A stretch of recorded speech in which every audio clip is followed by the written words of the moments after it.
The following episode will contain spoilers. You have been warned. You're listening to Cinema IRL, the podcast that throws you into the movie and asks the question, what would you do? It's time for the Cinema IRL 100th episode spectacular. And while we're not an award-winning podcast yet, Amber and Scott discuss a film primed to get all sorts of hardware this awards season, The Brutalist. And now, Cinema IRL. I wish I could switch places for just one day. What would you do? Put yourself in my shoes. How do we handle this? What would you do? Put yourself in my position. What would you do? Now it's your turn. I love you, you cow. That was a pretty funny line in a movie that was not actually a comedy. Yeah. Yes, Laszlo saying that to his wife when she says she's put on some weight and aged a little.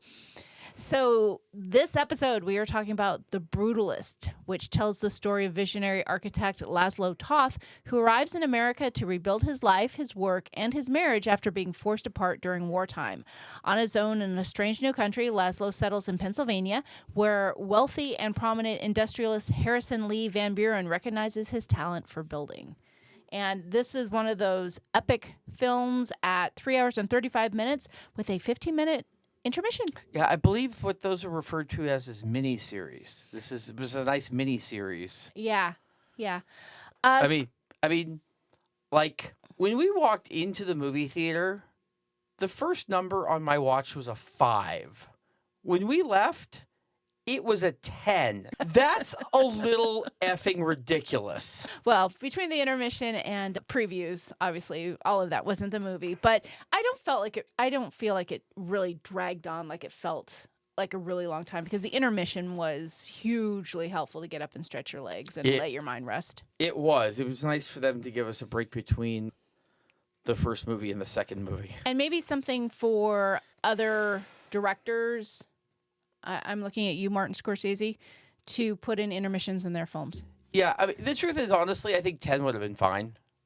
Just some sort of break to go to the bathroom, stretch your legs, and just take a little bit of mental rest. So yeah, if your movie goes to 3, you need an intermission, and I might even argue that if it goes over 2:45, you need an intermission. I don't know about that. I mean, just again. It could be a 5 or 10 minute thing. Just stretch your legs. So use the bathroom. You're not having to hold your pee for another hour 20. Okay, so on the note of holding your pee, let's get into what we do here. And what would you do if you were any of the main characters?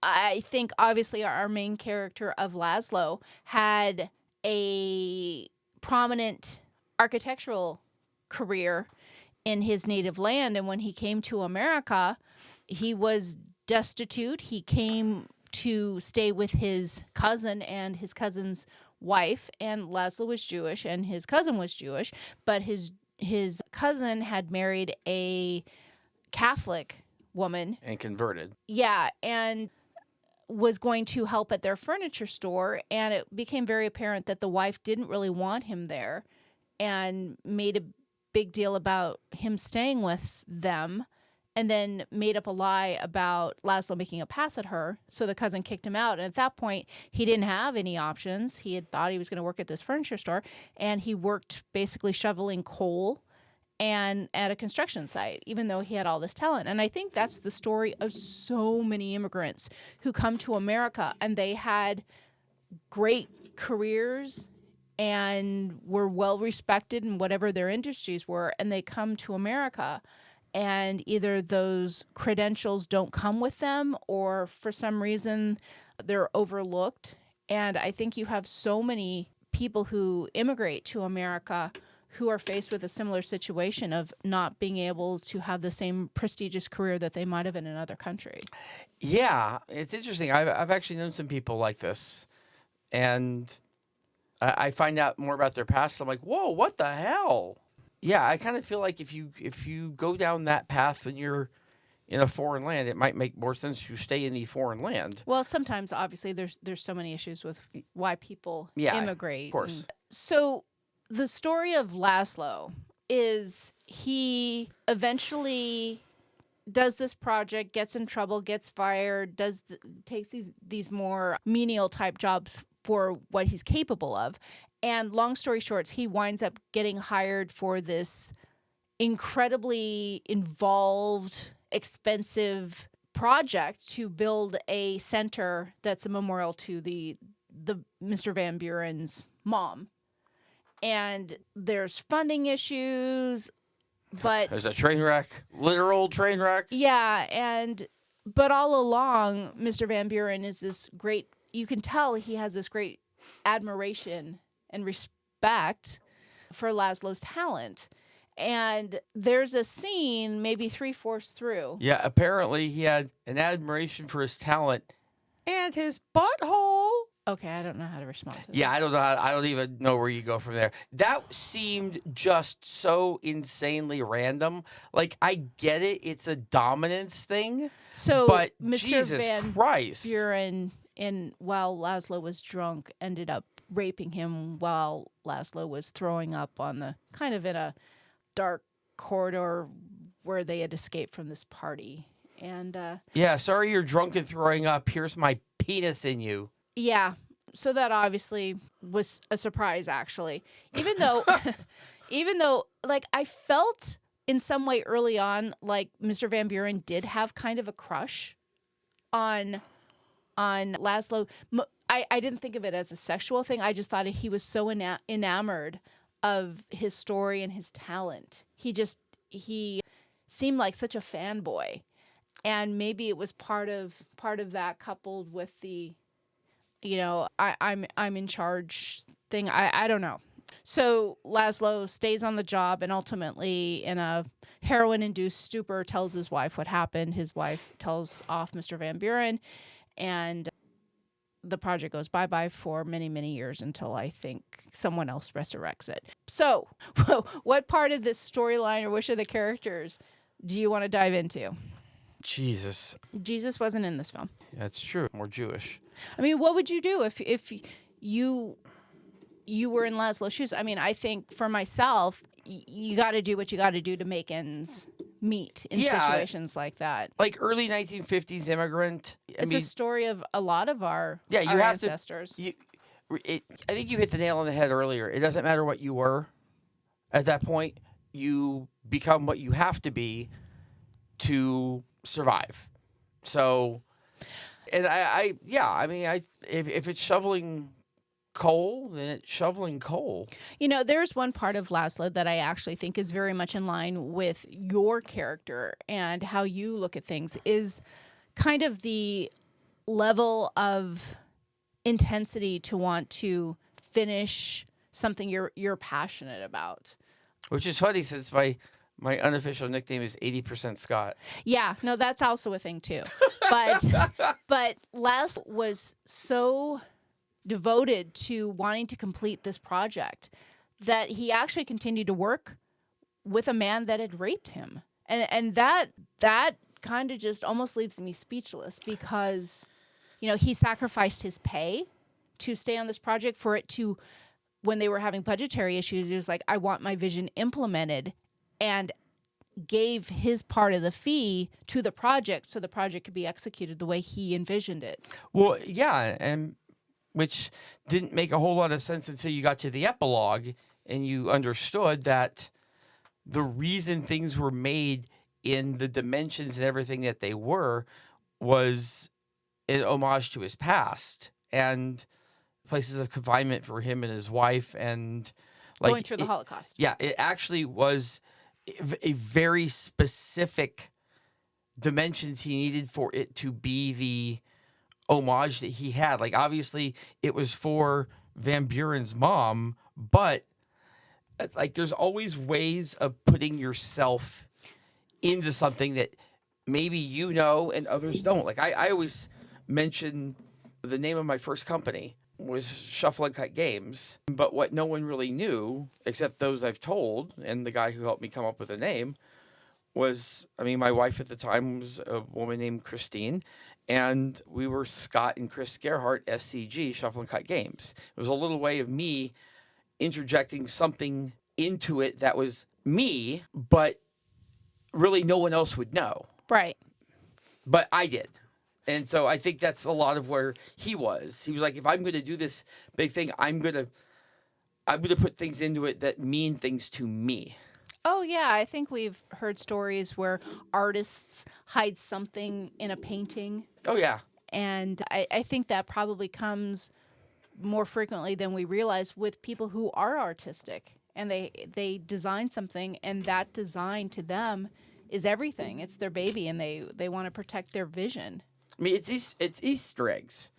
They hide little things that they know about that, like, if other people find them, it's cool.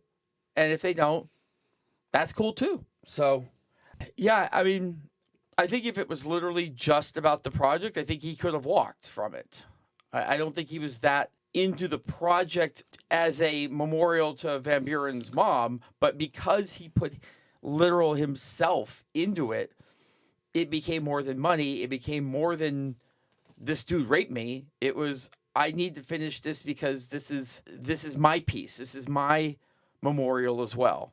Well, and also as an immigrant to America, if you can do a large project like that, obviously that opens up the floodgates to all kinds of other work. So there is a lot riding on the completion of that project. And I want to look at for a moment of his wife. So his wife was back in the old country and couldn't get over to America, and Harrison Van Buren facilitated some assistance that got his wife over and his niece over. So he ultimately had them. And when his wife arrived to Laszlo's surprise, she was in a wheelchair. Surprise, wheelchair! Yeah, because she had developed osteoporosis due to the famine, and she lost her ability to walk and hadn't told him. What would you do in that circumstance? If I'm Laszlo? Yeah. I don't know what you can do. I mean, that's obviously it takes some time to digest because she's digested it because she's had it. Yeah. And that's the thing sometimes I think when people know something and that they've gotten used to and then they tell somebody else and that other person has like kind of a big reaction to it and you're like, it's no big deal. Well, yeah, it's no big deal because you've known for a while. Yeah. Whatever this is, you can process it. Right. I'm just now finding out. I'm just now processing. You need to give me some time to process. And that's frequently the advice is, they just need some time to sit with it. Yeah. Yeah, I think it's one of those things you have to process because, I mean, does it suck for Laszlo? Yes. But it sucks for her more. Yeah. So, like, wait, oh, you bitch, you got osteoporosis. Horrible person. You cow. Yeah, she got it from the not eating, which Yeah. obviously is a whole other level of trauma there. Yeah. I mean, what can you do? I mean, like, things happen and people's physical states change but So I have a question though here, unless you were going somewhere and want to finish your thought. go ahead. I've got a scene I want to cover, but I'm gonna let you. I was just gonna say I didn't understand why it's called The Brutalist. Yeah, I don't know either. Oh, Couldn't okay. figure it out. Okay, so much for that. Couldn't Sorry, figure it- folks, we don't know. Maybe I'll look it up or something afterwards. So, what would you do if you're Laszlo and you're in bed with your wife for one of the first times in years, Mm-hmm. and she's jerking you off while she's in your ear? I know what you did. I know all about Oh. everything. And it's okay. What the hell? Yeah, that was a weird scene. She was basically saying, I almost died, and I was so sick. And she's talking about the trauma that she went through. And then she starts talking about how she knows what he did. And I assume she's referencing, Whores. being with a whore or going to porno films, which were really interesting. She shot shots of porno films from the 1950s. Yeah. Some Charlie Chaplin type porn. But, I'm a woman. And I was thinking, boy, if I was a guy, that would not be turning me on. Yeah, I was waiting for like the black and white screen that came up that was like, "Oh God," or "I'm gonna come," or Oh, you mean the old time movie? yeah, like before the talkies. Yeah, no, Like- that was the least appealing sexy talk ever. Yeah, I was like, So what would you do if you were in bed with a girl and she started telling you things about her traumatic childhood or her medical problems? I can tell you either I'm telling you to shut the hell up or you're not going to be jerking me off because I am not going to stay hard. It's A or B because there is no way I can hear everything that she said and be like, you know what? Let's Get do in there, it. Get in there, Mr. Dick. You can do this. No, not happening. Wow. Okay. Yeah. That was Sorry, Scott's mom. Scott's mom listens. yeah. Sorry, Scott's mom. Yeah, that was just so freaking odd. It was.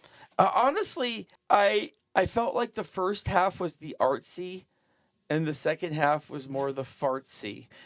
Like, I really liked the first half of the movie. I thought it was really good. The second half, I thought, just got really weird in a lot of places. I'm like, what the hell's going on here? Well, Are we assuming that Van Buren killed himself? Yeah, they did not close the loop on that.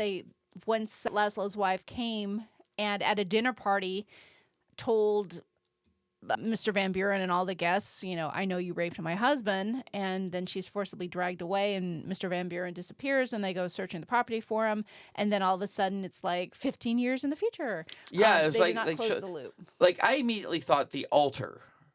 I thought we were going to find him dead somewhere, that he dead at the killed altar himself or something. from shame or whatnot, which does happen. Yeah. Yeah. But yeah, they did not close the loop there. Seppuku, I believe, is the samurai word for it. Seppuku or someone can correct me. Yeah, and then the end obviously just kind of jumped forward 15 years and we're like, okay, here's an award and here's why Laszlo built the way he did. And then they played some really peppy music at the end, which seemed incredibly inappropriate. Yeah, I just don't scroll your credits at like a 30-degree angle.